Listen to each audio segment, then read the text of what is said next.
नमस्कार बंधुगण, आपण मानकु आम एमएन टेक ओडिया चैनल को स्वागत।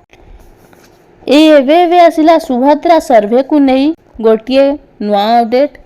तेबे अपडेट टी कौन रही जानिबा पूर्वरु वीडियो को स्किप न करी आरंभरू शेष जाए देखंतु। आपण माने समस्ते जानिथिबे पूर्वरु अंगनवाड़ी दीदी माने घर घर बुली सुभद्रार सर्वे करुथिले, किंतु वर्तमान जो सूचनाटी आसीछि कि कॉलेजर छात्र छात्री माने सुभद्रा सर्वे करिवे। घर घर बुली कॉलेजर छात्र छात्री माने सुभद्रार सर्वे करिवे। ताहले केउ कॉलेजर छात्र छात्री माने सुभद्रार सर्वे करिवे, आजिर एही वीडियो रे संपूर्ण अपडेट टी जानिबा। कॉलेज छात्र छात्री करिवे सुभद्रा सर्वे। घर को घर बुली तृणमूल स्तर रे निज मोबाइल रे इंटरनेट व्यवहार करी कार्य करिवे। सकाळ 6 रु 9 टा मध्य रे सर्वे करिवे। प्रति सर्वे पिछा सेमानंकु 25 टंका लेखाएं मध्य प्रदान कराजिबो।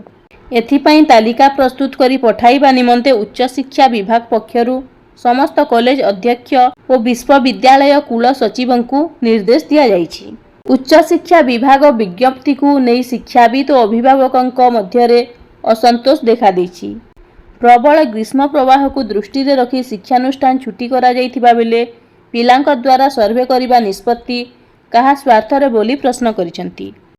सरकारी योजना को राजनीतिकरण करिबा पई छात्र छात्री को व्यवहार करा जाउछि।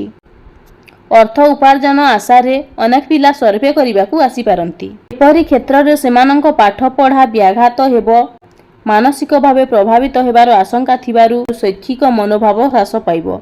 एथिपाई किए दायी रहिबे बोली प्रश्न उठिछि। महिला और शिशु विकास विभाग और उच्च शिक्षा विभाग पक्षरु एही कार्यक्रम करा जाउछि। जो महिला माने नुआ करी सुभद्रा रे जोड़ी हेबे एवं योजनारू वंचित होइथिबा कारण संपर्क रे छात्र छात्री माने तथ्य आनिबे।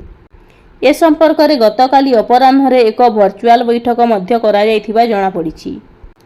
बैठक रे विश्वविद्यालय कुल सचिवंक समेत कॉलेज अध्यक्ष, डीपीओ, एडीपीओ, आरडीई प्रमुख उपस्थित थिले।